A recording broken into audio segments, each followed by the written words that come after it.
¿Qué son las cosas que perturban más a los físicos? ¿Cuál es la cosa que me perturba más a los físicos? Uf. Por ejemplo, hay problemas físicos muy importantes que sí que tienen mucha trascendencia. El problema de la constante cosmológica, por ejemplo, el de no entender qué es el vacío, no entender bien qué es la nada. Tenemos un vídeo hace poco Sí, sí vi que tenías que un video, no lo vi. ¿Por qué? ¿Por qué no se entiende el vacío?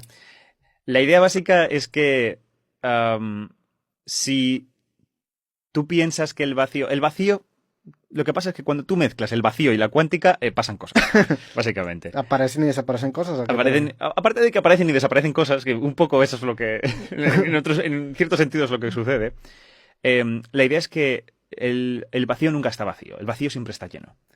Y está lleno sencillamente por la mejor teoría jamás creada, que es, por así decirlo, la digievolución de la cuántica, que es cuando empiezas a entender que las partículas que nos forman no son otra cosa que campos.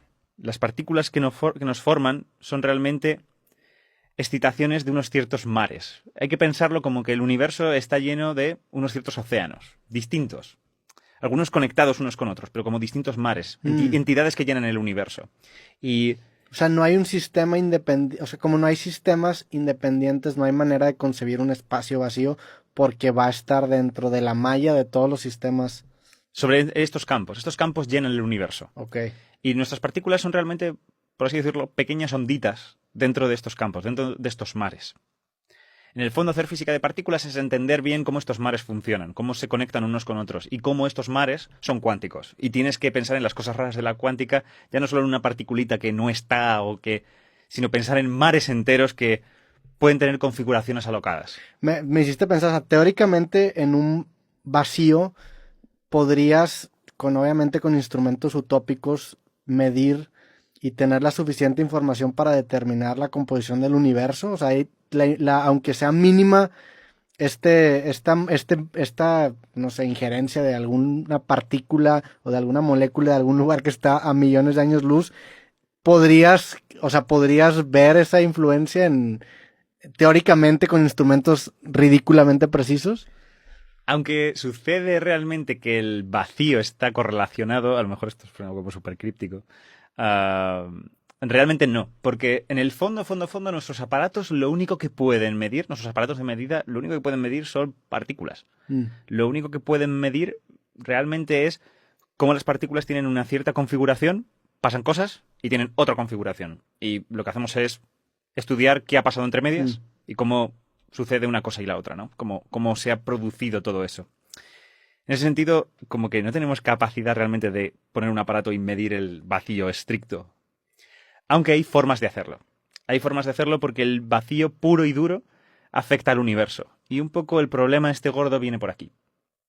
El problema básicamente es que hoy en día detectamos que el universo se expande, pero cada vez lo hace más rápido.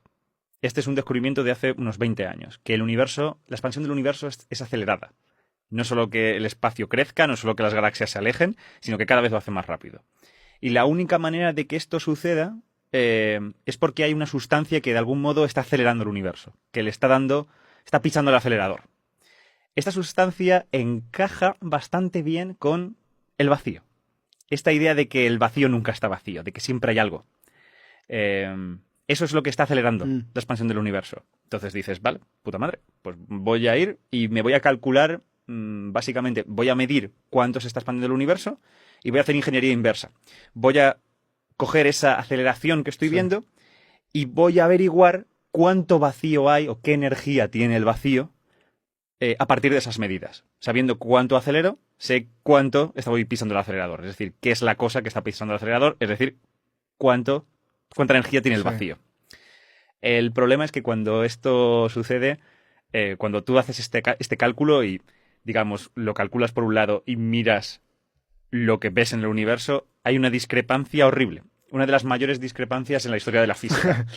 Estoy hablando de un error, si no me equivoco, de 60 ceros. Okay. O sea, es como si tú dices, el resultado es 1 y lo que veo en la vida real es 1 y mi resultado es 60 cifras. Sí. Claro, es la peor predicción de la historia de la física, ¿no? Es una cosa terrible. Aquí hay un problema, es un problema horrible, porque realmente te dice que no estás entendiendo el vacío. Es decir, que tu predicción del vacío no es nada bueno. No entiendes el vacío. Y si no entiendes el vacío, hay algo como muy fundamental que no estás pillando. No estás pillando la base, la base más base del universo. Y eso quiere decir que te faltan cosas. ¿Y eso se relaciona con la materia oscura o no?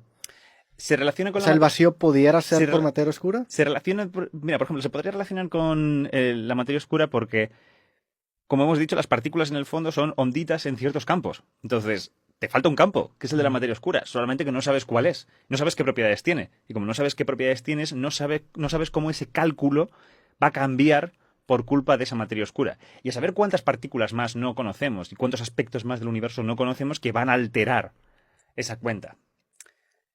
La cuestión es un poquito más fina y es un poquito más compleja y da un poquito más de miedo. Porque sabes que aunque supieras todas esas partículas, aunque supieras todas esas cosas que te faltan, lo desconocido, está ocurriendo una especie de cancelación milagrosa. Es decir, la realidad es 1, tus cuentas te dicen 60 cifras, pero si realmente hay otras cosas que esas 60 cifras de algún modo las restan y las convierten en 1, es decir, reduces esas 60 cifras a una sola cifra, eso quiere decir que hay una especie de resta milagrosa, como una cancelación milagrosa. Y las cancelaciones milagrosas a los físicos no les gusta mucho, porque parece como que están ajustadas, como que alguien realmente ha ido y ha ajustado esa resta con precisión para que la cosa salga bien. Es lo que se llama en física fine tuning, ajuste fino. Como que realmente las constantes del universo, las propiedades básicas del universo, están como ajustadas a mano para que las cosas salgan bien. ¿Implican que hay un diseño, o sea, se relaciona con el concepto de Dios o a qué quieres llegar? Es una forma de decirlo. Sé que muchos científicos, físicos inclusive, cierran su trabajo especulando que lo que les falta por descubrir se lo dejan a una fuerza divina, ¿no? Que es una manera un poco soberbia de cerrar tu trabajo y decir, ¿sabes qué? Pues yo llegué hasta donde Dios me permitió. Pero a eso te refieres con que parece que está en fine tune o ¿qué te refieres? Es lo que podría parecer. Eso es una interpretación que sigue alguna gente. De hecho, algunas personas como que defienden la idea teísta, se aprovechan del fine tuning para hablar de este tipo de cosas. Pero cuando uno mira un poco la historia de la física, ve que el problema es otro. O sea que normalmente cuando en otras épocas de la historia de la física ha habido fine tuning, ha habido este problema como de hay cosas como que milagrosamente se restan. Eran factores que ignorábamos. Era realmente que había algo muy mal. O sea, como que no entendíamos algo de forma muy profunda. Una de ellas, creo que es mi favorita, es el sistema solar. Si tú lo piensas si tú piensas que el universo es simplemente el sistema solar, que era más o menos lo que pasaba en el siglo XVI, XVII, XVIII, bueno, por ahí.